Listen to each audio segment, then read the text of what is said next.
Assalamualaikum warahmatullahi wabarakatuh, teman-teman semuanya. Pada kesempatan kali ini kita akan membahas dan ngobrolkan tentang buku, diskusi menarik hangat selama 1 jam ke depan. Saya Ahmad Prawoto dan bersama Solehin ditemani ada Mas Ali. Kita akan ngobrolkan tentang hal-hal yang ringan tapi sebenarnya kita sering temui, hal-hal substantif sekitar uang dan utang, karena ada buku menarik yang kemarin sudah kita bahas. Kali ini kita akan perdalam lagi selama 1 jam ke depan. Nanti Mas Ali bisa menjadi penanya yang baik untuk bisa mengupas. Hari ini saya sambil Mas Ali nanti menyampaikan hal-hal yang nanti berkaitan dengan keseharian, bagaimana kita dalam seharian itu menghadapi ini dan itu yang kaitannya dengan uang. Nanti kita akan sampai sekitar pukul 23 lewat 30 menit. Nanti kita batasi 1 jam sehingga nanti diskusi dan obrolnya di podcast Ruang Dirah ini semakin enak, dan semoga teman-teman yang menyimak video ini juga bisa mendapatkan hasanah pengetahuan dan menjadi istilahnya menjadi salah satu keilmuan yang bisa kita gunakan dalam kehidupan sehari-hari. Untuk itu Mas Alkin bisa memulainya dengan salah satu pembuka yang menarik atau membukanya dengan hal penting apa yang malam ini atau hari ini kita akan bicarakan. Silakan Mas Alkin. Terima kasih Pak Pran. Halo, jelas ya? Silakan. Terima kasih. Hari ini kita akan mengulas sedikit pemikiran dari siapa ini, Hatib. Beliau nulis tentang uang, utang dan relasi sosial. Ini yang sering kita temui kan. Bagaimana bentuknya uang itu, terus relasi sosialnya itu seperti apa, hubungannya dengan masyarakat. Yang pertama, uang, utang dan dinamika relasi sosial masyarakat. Buku ini mengeksplorasi hubungan mendalam antara uang, utang dan dinamika sosial yang melampaui sekedar angka atau transaksi ekonomi formal. Penulis membedah bagaimana uang berfungsi sebagai simbol status, alat pemulihan relasi, serta instrumen moralitas dalam berbagai budaya, mulai dari komunitas pedesaan hingga masyarakat urban. Ya. Fenomena ekonomi dipandang bukan sekedar kompetisi, melainkan wujud solidaritas sosial dan jaringan emosional. Di mana di buku itu perempuan sering kali menjadi pilar utama dalam pengelolaan keuangan keluarga. Selain itu, narasi ini menyoroti pergeseran utang dari kewajiban moral primordial menjadi beban sistemik dan struktur kapitalisme modern yang menjerat identitas tertentu. Secara keseluruhan, teks ini menegaskan bahwa nilai uang sebenarnya lahir dari konsensus kolektif dan kualitas interaksi antar manusia yang terus berevolusi. Ya, nanti ada uang digital, dari uang kertas menjadi uang digital, dari negara menjadi swasta, ke kripto dan sebagainya itu. Ya. Sehingga swasta pun bisa membuat itu. Nah, yang pertama adalah apa itu ekonomi atau uang formalisme dan substantivisme. Formalisme adalah berdasarkan angka, substantivisme wujud dari mutualisme keakraban. Jadi uang itu adalah terwujud dari keakraban, solidaritas sosial, dan ekonomi moral. Contohnya adalah di buku ini itu meninggi di Inggris abad 18. Itu akhirnya menyebabkan orang tidak bisa makan. Terjadilah gejolak politik dan lain sebagainya tadi. Kemudian di Tunis tahun 2011, terus sampai akhirnya ke Libya dan lain sebagainya. Itu awalnya ya karena apa? Nilai uang yang sudah tidak memenuhi standar moralitas kehidupan masyarakat. Nah, Ekonomi adalah wujud dari keuntungan serta solidaritas sosial. Nah, kira-kira ini saya contohkan apa itu ekonomi formalisme dan substantivisme.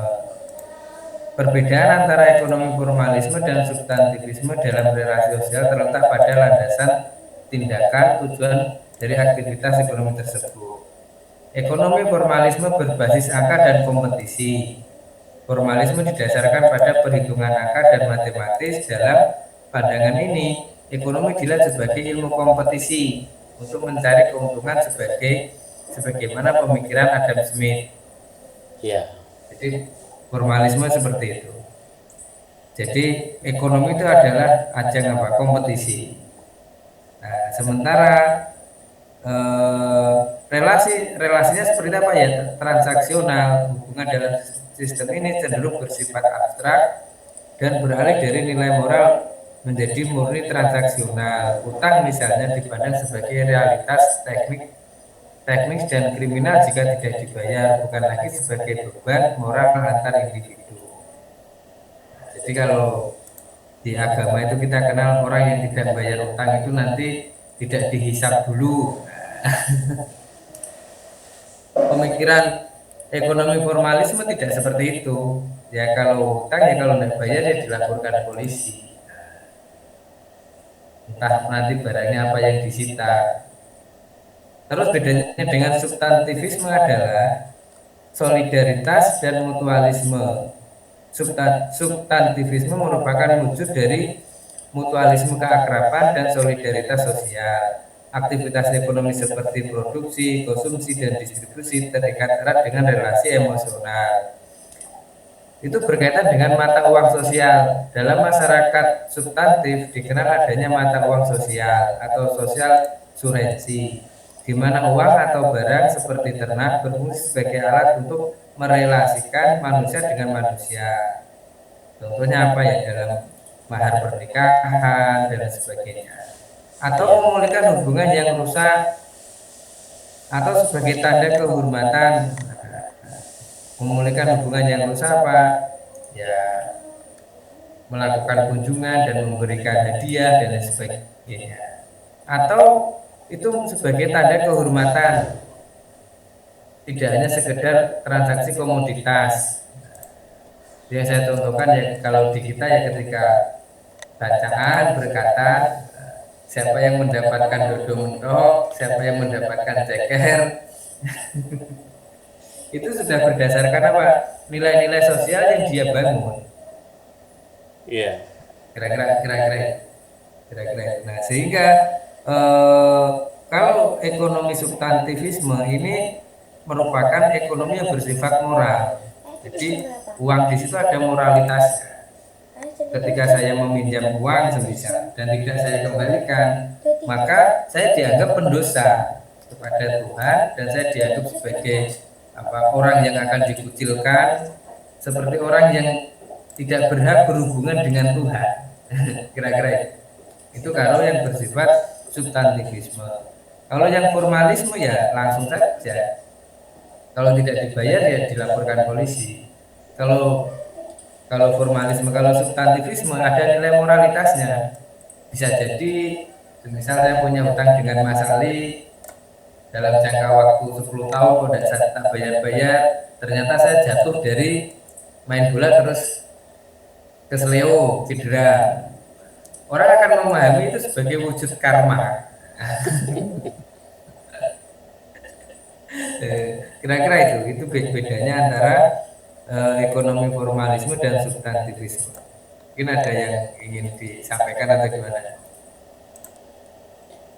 Iya, jadi kalau dalam pandangan orang awam gimana? Ekonomi substantifisme sama formalisme itu? Kalau dalam pandangan orang awam praktek ya awalnya masih praktek fenomena ini, kejadian ini kalau di orang awam itu contohnya apa? Kalau formalisme ya pinjam ke bank, ke BRI atau ke bank Mekah dan sebagainya itu. Kalau substantivisme ini ya hubungan tukar barang ketika ada pernikahan dan sebagainya, atau meminjam uang ke saudaranya, ke tetangganya. Ya, ya, ya. Yang mana itu tidak ada akad dan tidak ada perjanjian dan juga tidak ada jaminan. Ya, Jaminannya itu ya reputasi sosialnya tersebut dia itu. ya, ya. Sehingga utang ini bisa mereduksi ruang lingkup gerak seseorang ketika itu bicara substantivisme. Sementara kalau kita bicara kehidupan sosial atau jual beli atau guru dengan murid atau teman dengan teman dalam bermasyarakat, trust itu kan nilainya tidak Ya, ternilai. ya. Itu bisa menyebabkan kita terkucilkan, kalau jual beli kita akan dijauhi konsumen dan lain sebagainya. Hingga kalau bicara utang, substantivisme ini itu dampaknya menurut saya itu lebih besar daripada formalisme ini. Kalau formalisme kan sudah, misal saya pinjam bank, saya ada jaminan, saya tidak bisa membayar, maka jaminan itu akan diambil. Sampai di situ aja, sampai di situ ya berarti. Kalau substantivisme bisa sampai ke anak turun. Itu dulu bapaknya kalau pinjam tidak pernah bayar, itu dulu bapaknya atau itu saudaranya dulu suka menipu, pantas sekarang hidupnya susah, kayak gitu-gitu. Ke sana ya arahnya ya. Nah, sehingga apa?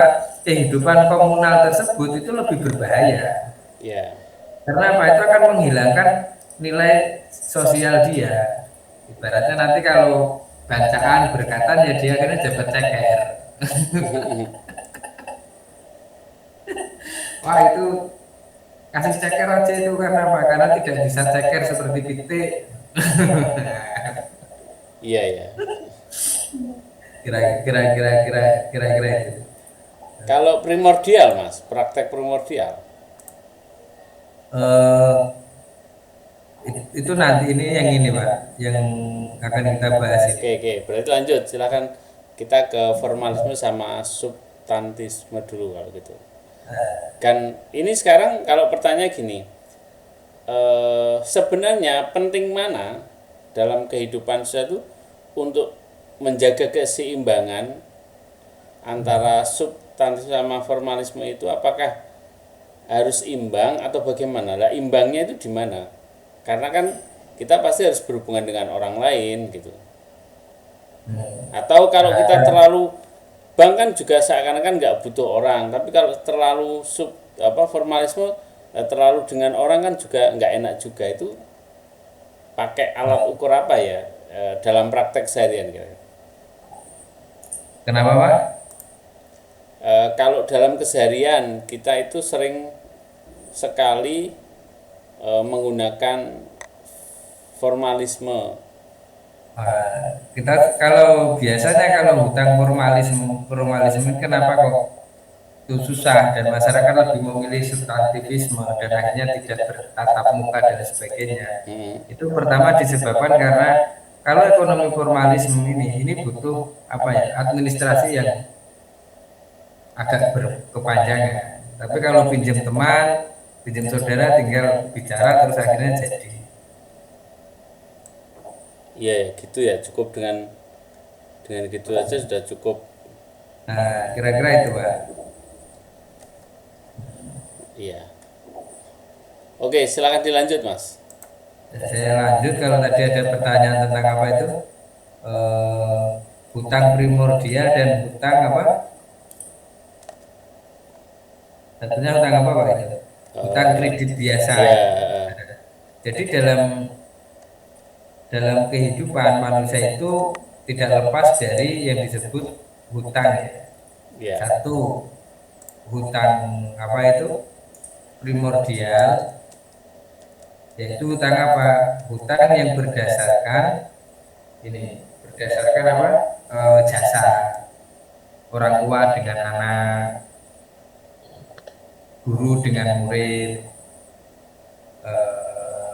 manusia dengan agamanya dan lain sebagainya itu Pak. Nah itu disebut hutang primordial. Nah, hutang ini eh, hutang ini itu tidak bisa dibayar. Iya. Nah, ini. Itu ada di bab 5 kalau di bukunya ini. Ini kita mulai dari bab sini berarti. Iya. Nah, jadi itu ada hutang primordial dan ada hutang state kredit, ya kita ambil uang di BRI dan sebagainya. Hutang primordial ini ya kita hutang jasa ya, seperti hubungan anak dan orang tua, guru dengan murid, manusia dengan Tuhan. Hutang yang tidak bisa dibayar dan bisa dimonetisasi atau bisa diambil keuntungannya. Iya. Rasa bersalah dari anak ke orang tua atau manusia dengan Tuhannya itu menjadi rasa bersalah bisa bertransformasi menjadi sebuah kapital. Iya. Di situ di buku ini dijelaskan seperti apa ajaran Buddha, anak membayar dosa orang tua pada lembaga derma. Di situ dijelaskan sejarah dinasti Han yang memungkinkan para biku karena melakukan monetisasinya kemudian menghutangkan hasilnya pada masyarakat saat itu. Contohnya apa? Saat itu tuh ini apa? Agar orang tuanya ini tidak menjadi hantu, maka anak ini harus berderma ke lembaga derma Buddha di bukunya itu. Waktu dinasti Han. Ternyata setelah berderma itu sama bikunya itu dimonetisasi, Pak. Iya. Dijual lagi ke petani. Dijual lagi ke petani sehingga mendapatkan keuntungan dari derma tadi. Apakah hal-hal ini di semua agama ada? Pastinya ada. Maka Agus Kuhn, salah satu filosof itu mengatakan manusia lahir dengan berbagai beban kewajiban pada para pendahulunya dan masyarakat dan kehidupannya hari ini dan masa depan. Ini kita bisa ketahui kalau hubungan anak dengan orang tua ya anak itu orang tua itu boleh mengambil tenaga anak tanpa harus transaksi upah. Kira-kira itu. Guru dengan murid juga bisa. Iya. Atau manusia dengan Tuhannya ketika saya melakukan kesalahan Juga saya bisa. akan berpikir melakukan pembersihan dosa dengan apa? Bersedekah. Kira-kira itu. Dan kalau bicara dan uang pun kalau kita pelajari itu ya, itu ada uang yang disebut uang apa itu? Uang panas. Uang sejarah. Uang sejarah. Nominalnya sama, tapi kalau semisal saya contohkan kemarin itu Pak Pras dapat uang dari gurunya, pasti uang itu disimpan terus. Iya. Sebagai simbol berkah, contoh itu. Jadi nominal uang itu mempunyai makna yang banyak. Yang kedua, misal saya nemu di buku itu nemu uang 20.000. Wah, uang ini jangan pernah masuk ke dalam perut saya. Ya, karena ini adalah bukan hak saya, tapi tetap belikan bensin. Iya. Mungkin Mas Ali pernah mengalami hal kayak gini. Terus uang dingin, uang panas dari hal apa? Dari uang korupsi, uang yang didapatkan dengan cara tidak sah. Orang akan memahami itu. Padahal nominalnya sama itu. Kira-kira itu kalau disebut utang primordial. Kalau uang dingin seperti apa? Itu hasil pertanian. Dan itu mempengaruhi. Ternyata psikologi orang yang terbiasa bertani itu lebih hemat daripada psikologi para guru. Gitu Mas ya.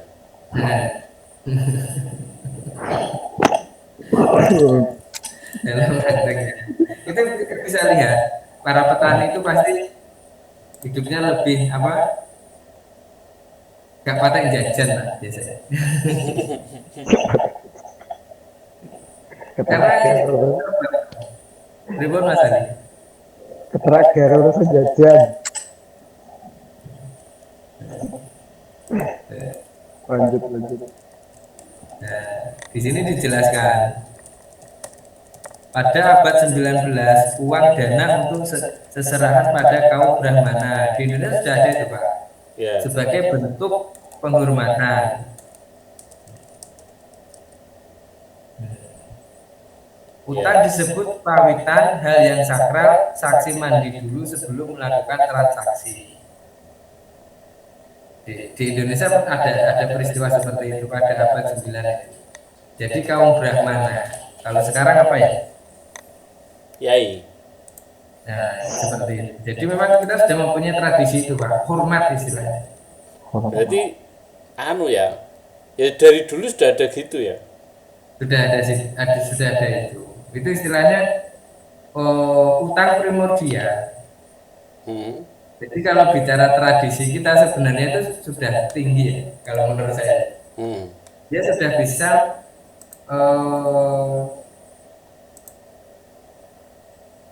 menilai terhadap keahlian orang. Iya. Kira-kira itu. Bahkan waktu zaman itu, orang hutang itu adalah sesuatu yang sangat yang sangat suci bagi orang Nusantara saat itu. Itu disebut pawitan, hal yang sakral, sangat sakral sekali, sehingga kalau mau melakukan transaksi utang-utang dia harus mandi dulu. Karena apa? Karena ada hal yang sakral. Apa itu? Keringat dan usaha temannya ditransfer ke dia. Dan ini adalah sesuatu yang sangat sakral sekali dalam tradisi Nusantara kita ini. Sebenarnya sudah ke sana. Ya, luar biasa ya berarti sebenarnya.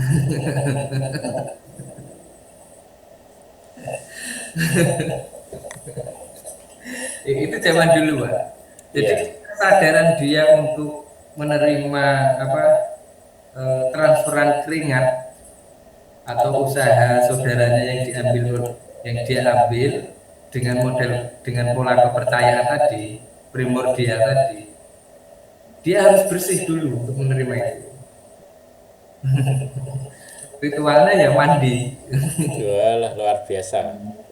Itu tradisi di Nusantara zaman dulu. Kalau sekarang saya ya beda. Mas Ali.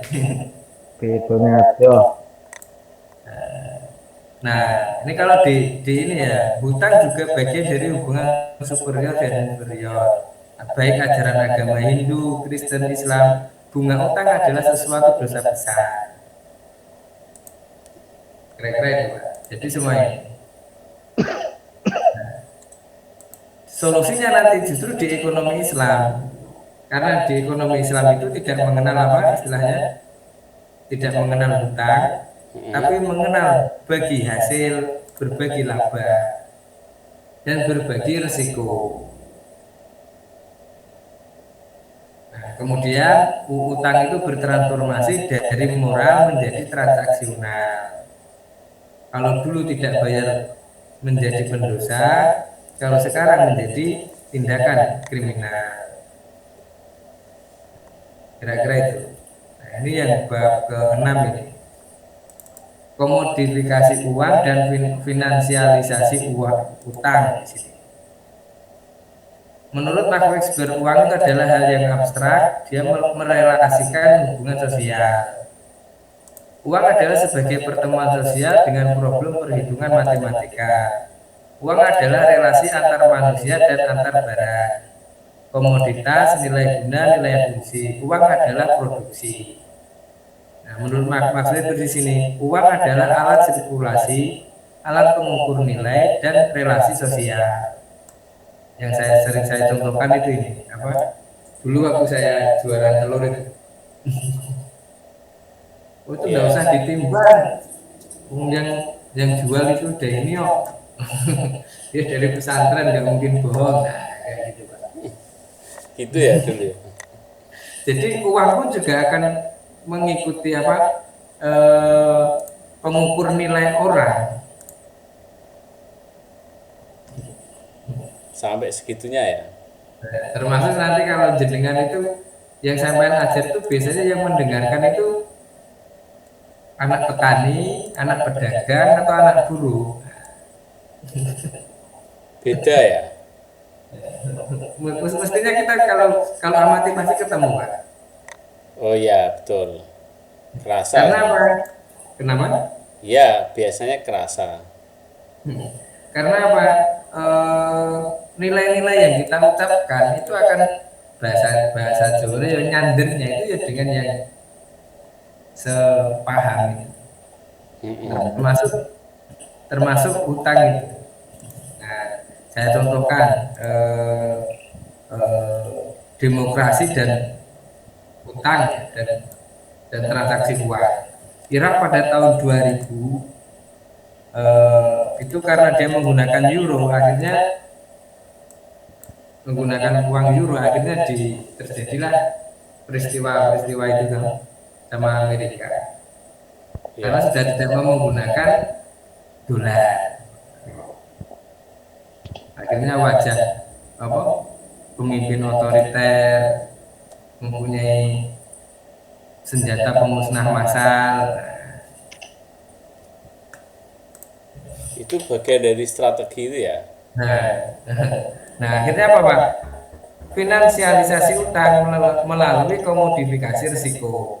Nah ini yang agak menarik ini. Jadi utang itu sekarang tidak hanya digunakan karena saya butuh, tapi apa? Menghilangkan risiko yang masa depan. Kadang sengaja diciptakan ya, Mas. Itu karena menurut Thomas ini yang saya sebut di situ, Thomas Piketty itu apa itu? 20 tahun terakhir ini upah yang kita terima, atau mungkin Mas Ali nanti bisa cerita, hasil panennya Mas Ali yang jumlahnya sama, semisal 10 ton padi di tahun 2010 dengan 2026 itu beda enggak? Ya. Timbangannya sama, tapi resikonya beda. Kalau dulu mungkin tidak ada hama potong leher dan lain sebagainya. Terus kenaikan harga itu, Pak, atau istilahnya inflasi. Jadi istilahnya menurut ini selama 20 tahun terakhir upah dan hasil pertanian itu dengan inflasi itu tidak sebanding.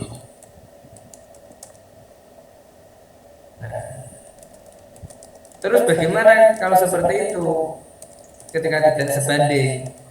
Ini kita bisa lihat generasi orang tua kita itu kalau dengar punya rumah KPR mungkin ketawa ini, Pak. Iya. Karena apa? Generasi tahun 90-an panenannya itu sudah bisa menutup kebutuhan sehari-hari. Iya. Biaya operasional itu lebih sedikit dibanding hasilnya. Nah ini mungkin Mas Ali bisa cerita. Dia yang petani asli.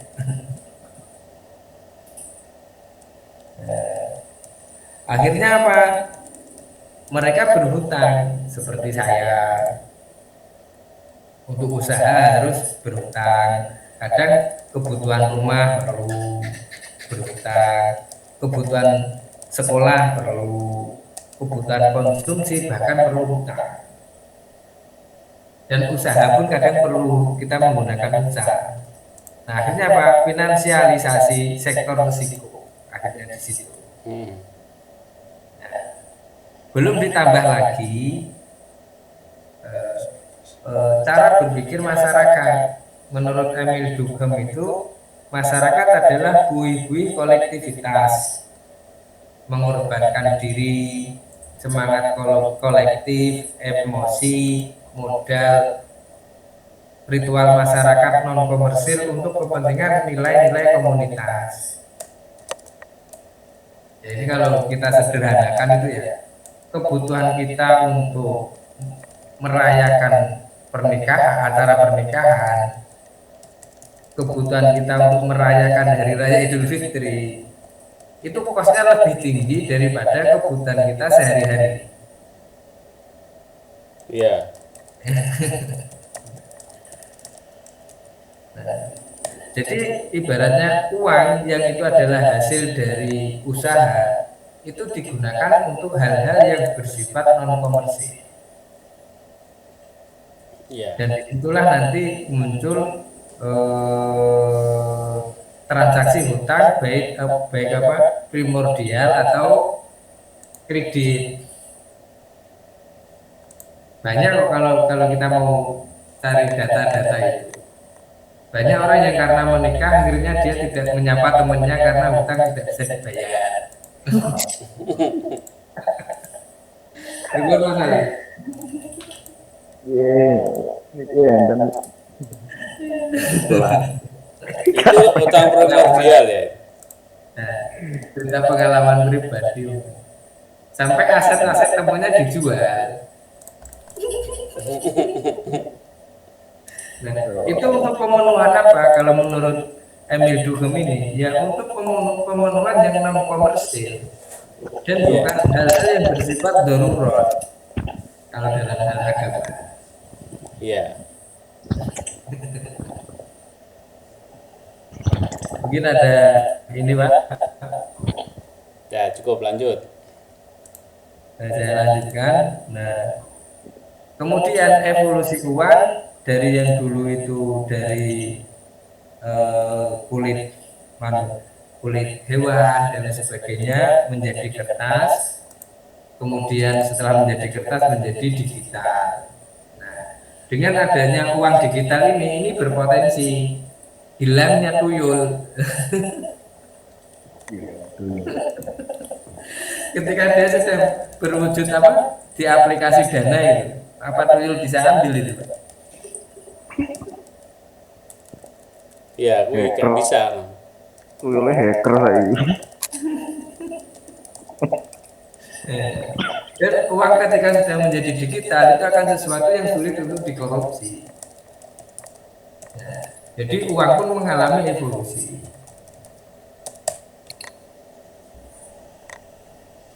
Uang adalah kualitas nilai yang dihasilkan dari relasi sosial.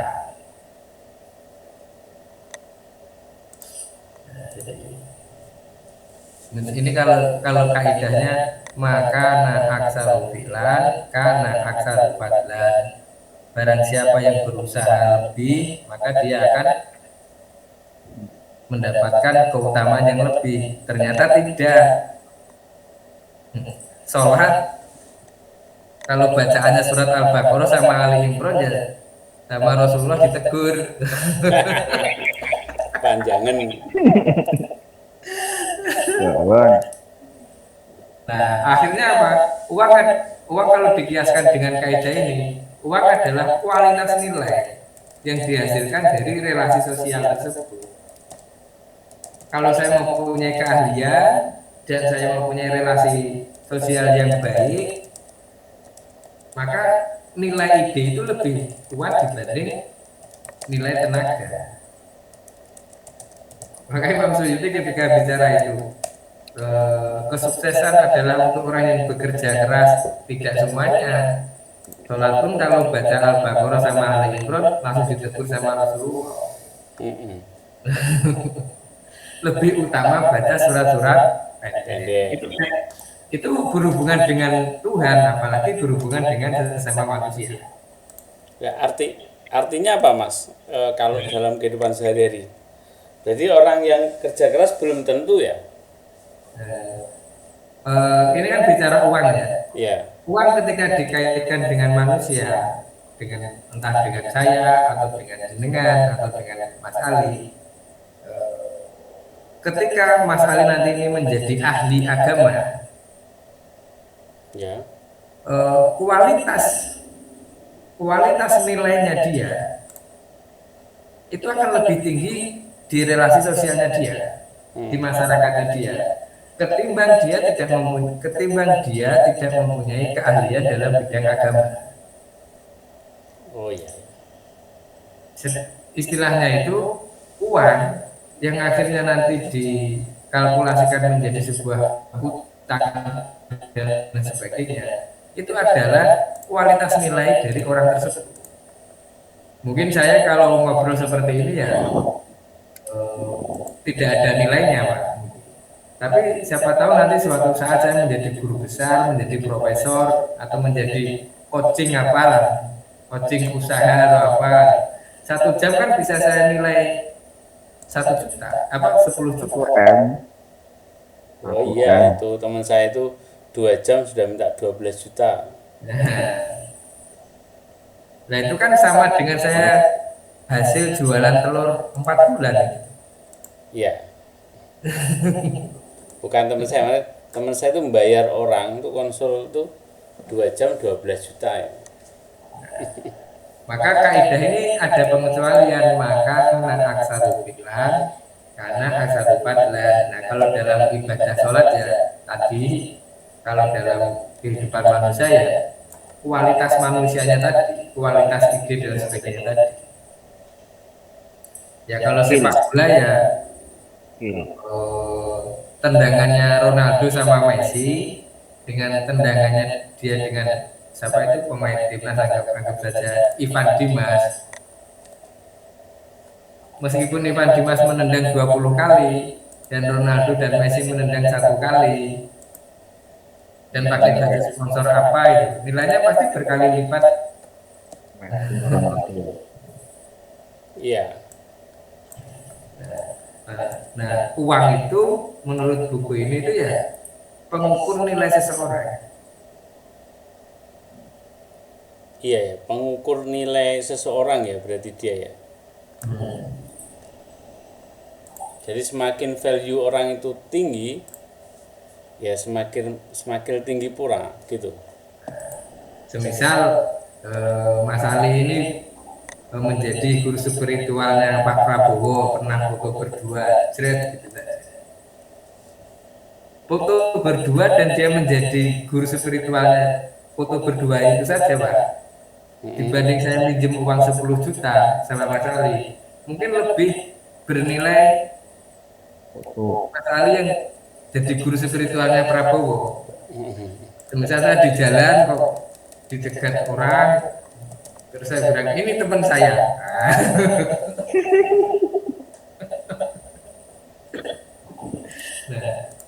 Nah, sebenarnya uang terus bisa dipinjamkan, ya di situ Pak. Makanya menurut Mas Wibra, uang itu adalah sesuatu yang abstrak.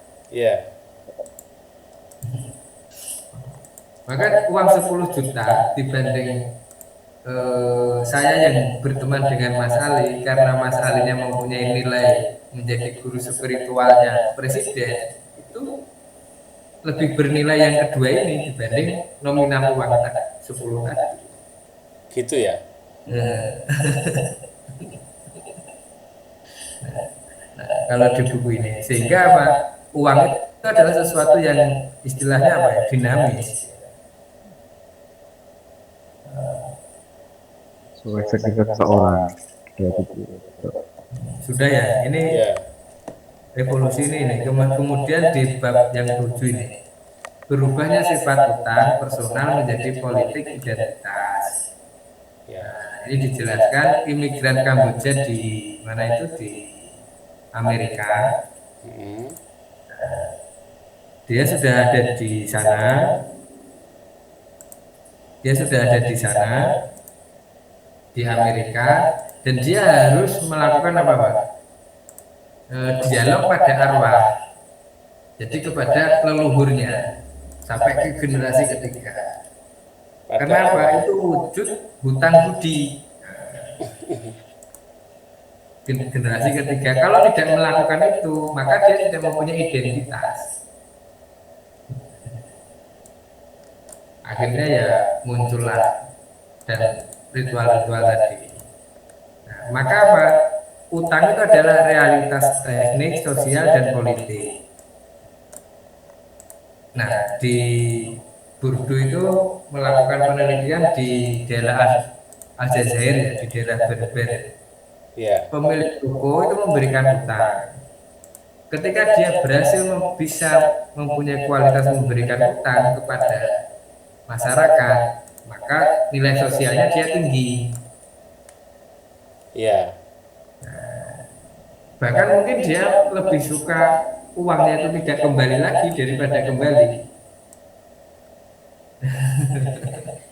Karena kalau kembali lagi uangnya itu nanti ini akan menyebabkan apa Pak?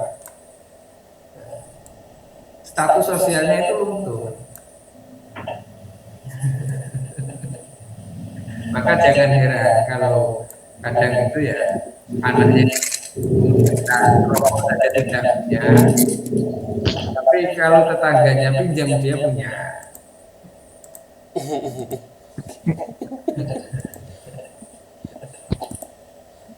Nah, jadi utang maksudnya apa? Maksud di sini tuh, utang itu mempunyai personal politik identitas. Politik ini tidak harus kekuasaan pemerintah Pak. Ya. Ruang pengaruh. Kira-kira itu. Nah, kemudian neoliberalisme dan gagalnya lembaga mikro. Nah, pekerja outsourcing atau pekerja kontrak itu hilang martabatnya saat kontraknya habis. Terus pengurangan subsidi bersifat politik dan sebagainya. Terus apa kepedulian negara yang kurang pada kebutuhan sosial dasar. Ini biasanya yang menyebabkan hutang itu akan lebih banyak. Di Chile itu disebutkan Tuhan itu bersifat abstrak, lebih konkret utang dan menyerahkan jaminan sosial pada swasta. Di Chile itu dianggap Tuhan itu lebih abstrak dibanding uang utang itu lebih konkret bagi orang Chile di sana. Yeah. Kenapa? Karena apa? Jaminan sosial sama negara diserahkan kepada swasta, sehingga masyarakatnya harus sendiri. Kemudian ini ada studi lagi itu di Aljazair. Jadi di Aljazair itu pernah ada dulu pegawai tetap, kemudian ke pegawai kontrak. Kalau di kita itu mulai tahun 2002 kalau nggak 2003. Yang outsourcing ya. Nah itu sebenarnya merugikan Pak. Iya tuh. Itu merugikan. Ya kalau yang kita hari ini ya semoga yang teman-teman di P3K itu bisa apa itu? Apa istilahnya lah, yang penting dia tidak menjadi pekerja outsourcing 5 tahunan gitu. Saya kurang tahu model kebijakannya. Nah, pengurangan subsidi. Sebelum krisis di Aljazair itu subsidi itu apa? Perumahan gratis pada warganya, kemudian dicabut sehingga harga rumah itu menjadi naik 7 kali lipat. Di situ ada partai FIS ya, Front Islamic apa di Solute, menang pemilu pada tahun 92 tetapi dibatalkan. Tuntutan ini berdasarkan keyakinan. Jadi orang Aljazair itu mempunyai keyakinan seperti ini Pak. Rakyatnya itu sudah berjuang untuk memerdekakan negara ini. Maka negara berhutang kepada rakyat. Hutang apa? Darah perjuangan tadi Pak. Dan itu harus dibayar dengan bentuk subsidi baik minyak hingga rumah. Oh, cara berpikir gitu ya? Bayangkan kalau di Indonesia seperti itu.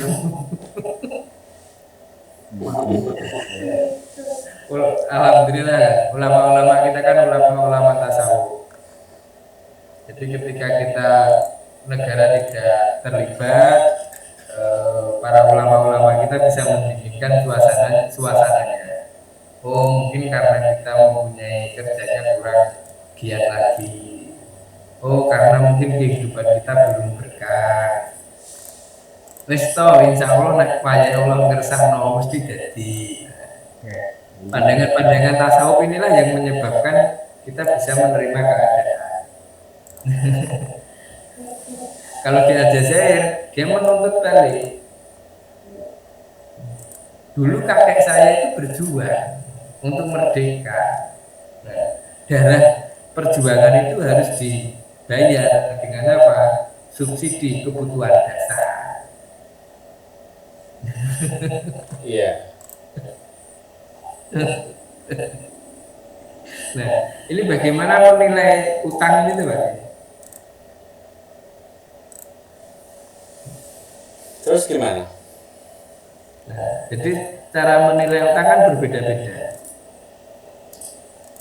Kalau di ADCR ini itu melihat itu adalah utang yang bersifat apa? Bukan primordial, tapi seperti kredit.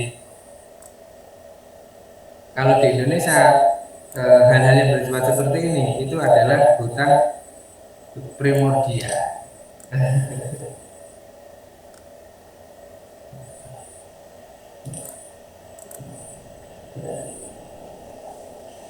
Kira-kira itu. Ini dan ini yang terakhir.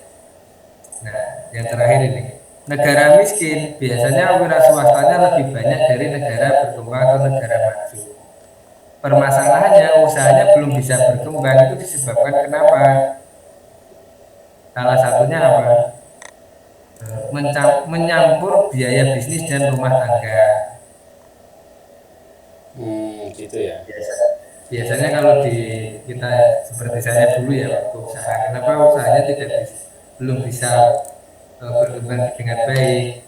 Karena itu saya tahu. Padahal seharusnya kalau saya paham manajemen keuangan hari ini, waktu itu kan saya tinggal ikut orang tua, makan juga ikut orang tua, anak masih kecil, istri juga sudah kerja jadi guru. Harusnya keuntungan apa ini dari jual beli ini lebih menjanjikan. Harusnya. Tapi waktu itu saya campur. Kalau butuh kebutuhan apa ya menggunakan uang modal itu. Harusnya kayak gitu ya. Seharusnya harus ada manajemen keuangan.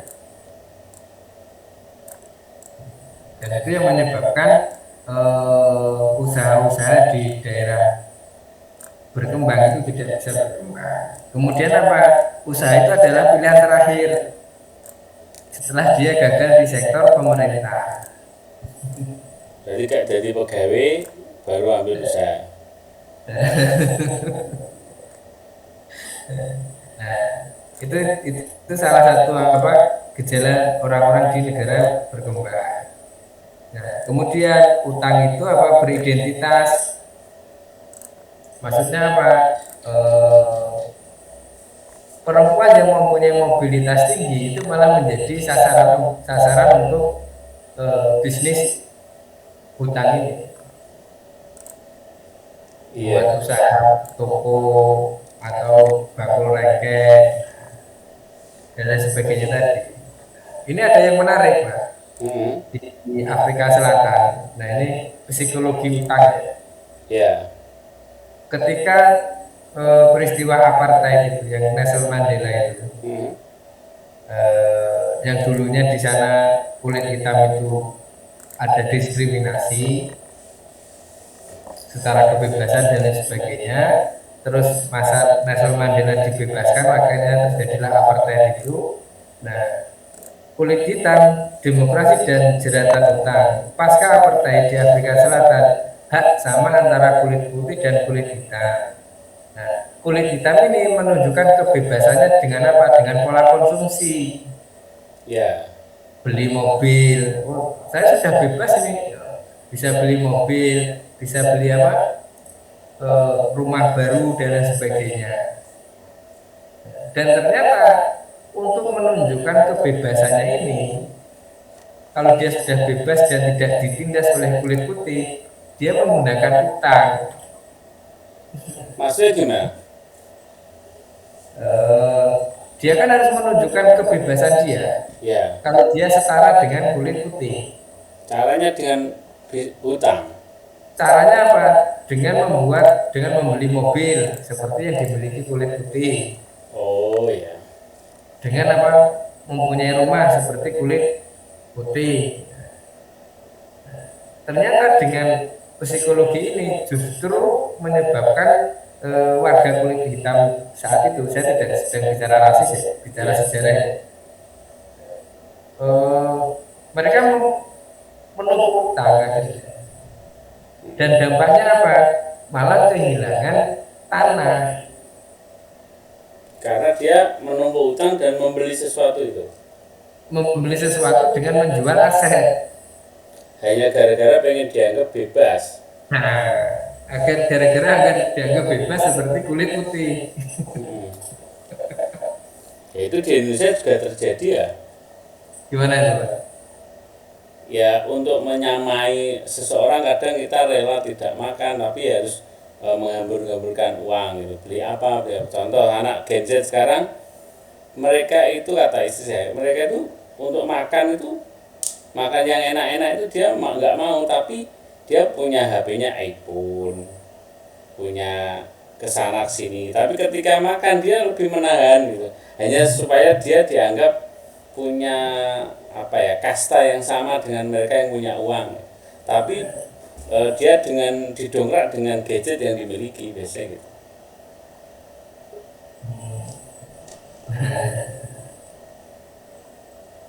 Oke, lanjut ya. Nah, akhirnya apa, Pak? Nah, ini kan satu contoh dan itu sudah Iya. ada buktinya di sana. Akhirnya apa? Kapitalisme atau liberalisme itu berjalan melalui bukan utang, Ya. bukan melalui sistem primitif brutal. Dalam artian apa? Hubungannya bersifat primordial tadi. Ya. Caranya dengan apa? Membajak nilai-nilai moralitas. Ya. Akhirnya apa? Utang menjadi sebuah kapitalis, sense of obligation tadi. Nah, Ya. kredit atau utang itu merubah warga yang dari citizen masyarakat biasa menjadi wirausaha. Sementara yang pinjam itu bukan para pengusaha. Ya. Nah, poin ini yang penting. Ini pendapat pribadi saya, asumsi saya. Peradaban utang di Islam itu ternyata diuntungkan untuk para orang yang memang punya jiwa usaha. Ya, maksudnya. Kenapa? Ya. Kenapa? Karena setiap akad itu adalah bagi untung atau tanggung resiko. Risiko tanggung berdua. Jadi ketika ditanggung secara kelompok ya, kalau itu bentuknya sirkah ya dibagi gitu ya. Entah apa bentuknya, ketika bicara utang di Islam itu adalah bagaimana membagi keuntungan Ya. atau menanggung resiko. Kalau dia bagian dari orang yang tidak mampu dan tidak apa-apa itu, ada zakat, terus ada sedekah. Ya. Ya juga Sehingga ya. Jadi artinya utang itu hanya bagi mereka yang punya jiwa entrepreneurship ya. semangat ajaran Islam itu, hutang itu adalah bukan untuk kebutuhan konsumtif, tapi kebutuhan wirausaha. Kalau kita kembalikan ke ajaran Islam, Ya. yang wahalallahu riba, wahalallahu bai'a, wa harrama riba. Maaf keliru tadi. Allah menghalalkan jual beli, mengharamkan riba. Iya. Jadi apa? Menghalalkan mengambil keuntungan, tapi mengharamkan riba. Kira-kira itu. Ya, artinya di peradaban Islam itu sudah sangat sadar secara finansial ya. Finansial itu sangat sadar, tetapi batasan yang sebenarnya menurut ruh ajaran adalah hutang itu bukan untuk kebutuhan pokok, karena kalau tidak punya kebutuhan pokok bukan lewat utang, tapi orang-orang itu bisa dibiayai lewat zakat mungkin atau sedekah. Jadi kalau ada orang yang memang nggak bisa makan untuk bulan pokok, harusnya mereka kan termasuk 8 asnaf gitu maksudnya. Maksudnya 8 asnaf yang kalau dia tidak makan, maka umat muslim yang lain berdosa. Wajib menolong lewat memberi zakat kan gitu ya. Hmm. Kalau mungkin dia rodok iso ada cara lain mungkin lewat sedekah gitu ya. Lewat sedekah. Kok sampai memang secara fikih gitu ya, kalau sampai ada orang nggak bisa makan dan kita itu berpangku tangan, itu kita terkena kitab dosa ya. Nah, orang di sekitar itu. Maka di buku ini kan juga dijelaskan Islam kenapa tidak bisa menjadi peradaban kapitalisme. Ya karena ajarannya ini. Ajaran moralitas, primordial dan pembagian risiko dalam usaha tadi. Kalau perbankan konvensional itu ya hanya mencari kreditur dan debitur saja, dan ada jaminannya. Tapi kalau nafsunya pengen hidup layak akhirnya utang ya mas. Artinya pengen karena nggak punya barang akhirnya beli gitu. Berarti sebenarnya itu boleh tapi dijalankan lewat bisnis dulu ya. Artinya kalau bahasanya berentrepreneurship, punya kemampuan itu sehingga bisa menghasilkan uang, sehingga baru melakukan itu. Artinya kalau pakai teorinya rich dad poor dad, orang tua yang kaya dan miskin itu kan cara mendidiknya beda. Mereka belajar bagaimana uang itu bisa menghasilkan uang lagi gitu kan. Bukan untuk dibelikan sesuatu. Jadi kalau dari obrolan ini makin terbuka bahwa Islam sangat melek finansial, tapi tidak mengorbankan orang untuk hanya sebatas kepentingan saja, sehingga kalau ada orang miskin yang tidak bisa makan, itu bisa dibantu lewat zakat atau sedekah. Zakat terus kemudian sedekah. Tapi kalau untuk menghasilkan uang lebih atau kita pengen punya uang, bukan lagi lewat jalur utang, tapi lewatnya adalah jalur sirkah, atau kalau di akadnya mungkin mudharabah atau apa gitu ya. Pembagian risiko ini. Maka kalau sebenarnya kalau ajaran Islam primordial ini antara hutang antara manusia dengan Tuhannya, itu kan harus menyebabkan keberdayaan. Hubungan orang tua dengan anaknya itu harusnya memunculkan keberdayaan. Hubungan guru dengan muridnya yang bersifat primordial ini juga harus memunculkan keberdayaan. Bukan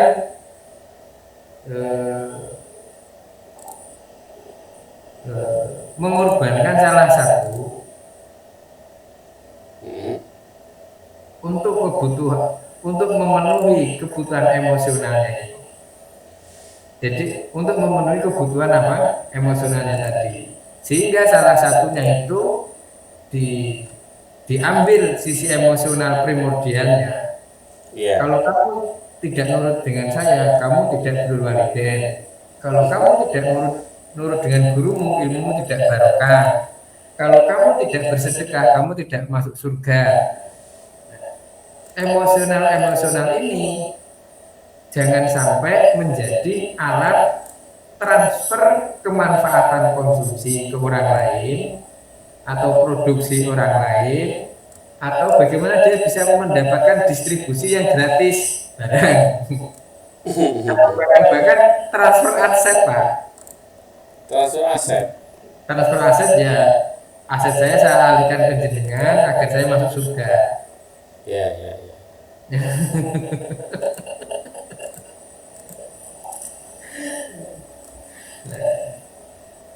Nah itu kalau di kaidah fikihnya ya al-fardu afdhalu minal nafli. Terus atau al-muta'addi afdhalu minal al-qasir. Ibadah yang berkelanjutan itu lebih baik daripada ibadah yang sesaat. Maksud dalam hal ini berkelanjutan itu dalam apa? Ya ibaratnya ya ibadah saya ya yang berkelanjutan untuk perkembangan saya itu lebih baik dibanding ibadah yang bersifat sesaat. Iya. Kira-kira itu. Jadi sebenarnya kalau kita bicara peradaban finansial itu, Islam itu sudah sangat melek.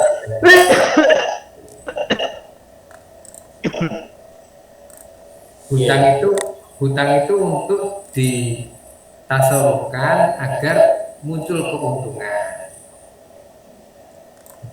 Bukan bukan diribakan ya, tapi lewat artinya lewat cara kita menghutangi orang itu ya boleh-boleh saja ya artinya, tapi tidak lewat jalan yang salah gitu kan. Nah, kalau di buku ini kan utang ini akhirnya menjadi komoditas. Oh, malah jadi komoditas ya dia. Jadi komoditas. Tentu kalau di perkampungan ya akhirnya saya tidak bisa menjual barang saya dengan harga yang layak. Karena saya sudah mempunyai utang dengan tengkulak.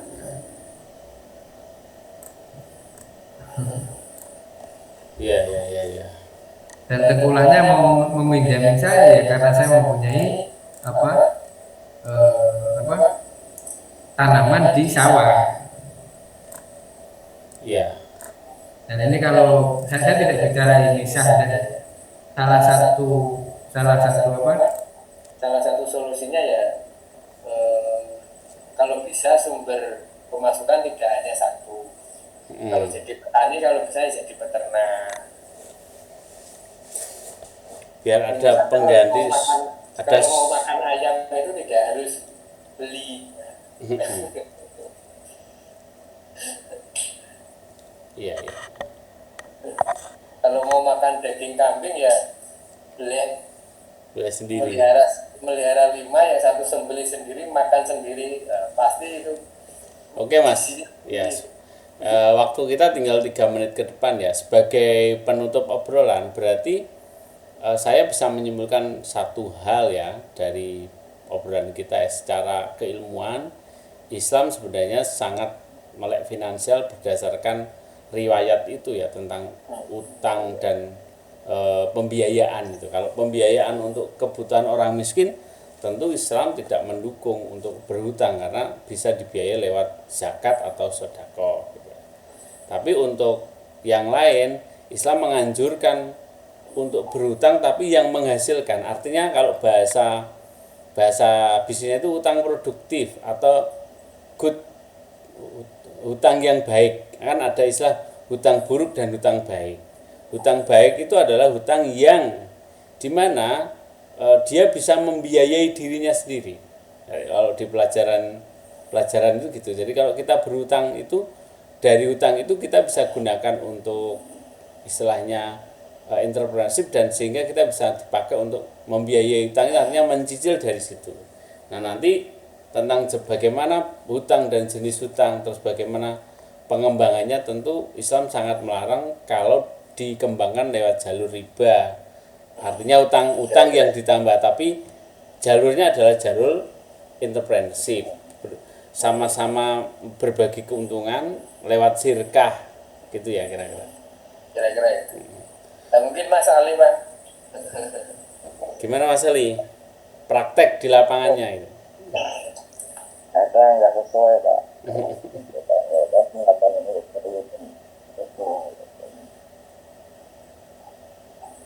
Ya. Kalau sudah kita Coba kesimpulannya apa Mas? Berarti sebagai bagian dari akhir obrolan itu, kalau menurut Mas Solikin, kita sebagai umat sosial, jadi sebagai orang sosial, dari pengetahuan itu apa yang bisa kita ambil hikmah dari menurut Mas Solikin pribadi ya, hikmah. Kalau saya mengambil dari sisi ternyata Islam mengajarkan begini ya di Bali. Kalau Mas Solikin sendiri gimana? Yang kira-kira bisa jadi bukan kesepakatan ya, tapi POV lain atau sudut pandang lain ketika kita menghadapi atau kita bertemu dengan situasi yang kadang kita harus mengharuskan hutang, atau apakah kita harus berhutang atau kita harus menginvestasikan atau bagaimana? Kalau dari buku ini itu saya lihat itu dia memahami utang dan uang itu sebagai simbol relasi sosial. Oke. Relasi sosial. simbol-simbol ini boleh kita lakukan kalau itu mengarah kepada hal-hal yang bersifat positif. Oke. Baik itu nanti bersifat kalau primordial itu harus menyebabkan saling berterima kasih. Oke. Yang memberi tidak sombong, yang diberi juga berterima kasih. Ya. Kalau itu bersifat uang sebagai simbol relasi sosial, dia harus menjadi alat perekat. Oke. Berarti satu, uang itu akan menjadi simbol relasi sosial, dan relasi sosial itu bisa boleh dibilang asalkan sifatnya positif gitu ya. Nah, tapi kalau salah satunya dikorbankan, salah satunya hanya dikasih emosional kesenangan hatinya saja, dan dia harus melakukan transfer aset, transfer konsumsinya salah satunya atau produksinya atau ini, maka itu jangan dilakukan. Ya maksudnya gini ya, kita hanya diiming-imingi asumsi yang emosional, tetapi ibaratnya itu kita diajak, diiming-imingi, dikei imajinasi, sehingga kita melakukan sesuatu yang sifatnya transaksional, sedangkan lawan kita atau teman kita atau partner kita hanya memberikan imajinasi saja. Itu dilarang gitu ya. Nah itu tidak boleh. Nah ya kira-kira itu kalau saya dari saya mempelajari ini. Dan yang terakhir, uang itu tidak hanya sebagai alat kompetisi. Uang itu adalah justru alat untuk mengeratkan kita dengan relasi sosial kita, bukan sebagai alat kompetisi, sebagai simbol kita sudah menjadi kompetitor yang lebih baik dibanding yang lainnya. Kira-kira itu. Oke, berarti artinya kalau kita kaya, ditakdir kaya itu berarti kita bisa lebih banyak berbuat baik. Nah, istilahnya kalau saya kok anggap saja mempunyai pom bensin 10 dan lain sebagainya, itu kalau ketemu guru seperti Pak Pra, ya udah nih Pak Pra ada mobil bawa. bukan malah saya compare kan, kenapa jenengan tidak bisa seperti saya? Coba seandainya sama bekerjanya seperti ini. Terus ujung-ujungnya sampai investasi ke saya, terus uangnya hilang gitu. Iya. Oke, terima kasih yang sudah nyimak. Nanti akan kita upload. Jadi obrolan malam ini menarik tentang kita memahami sedikit demi sedikit tentang relasi sosial melalui uang, dan bagaimana Islam disinggung sedikit tadi ya teman-teman, tentang Islam, bagaimana uang, bagaimana utang, dan bagaimana harusnya ketika kita ditakdir punya uang itu sebagai perekat, bukan malah menjadi kompetitor atau untuk gagah-gagahan, karena ya memang begitu harusnya gitu. Terima kasih, sampai ketemu di lain waktu. Kita tutup dengan baca semoga semuanya sehat, dan obrolan ini menjadi obrolan pintu pembuka untuk kita terus belajar memahami hal-hal positif yang ada di sekitar kita dengan bacaan ataupun obrolan. Terima kasih, sampai ketemu teman-teman. Terima kasih. Mohon maaf. Wassalamualaikum warahmatullahi wabarakatuh.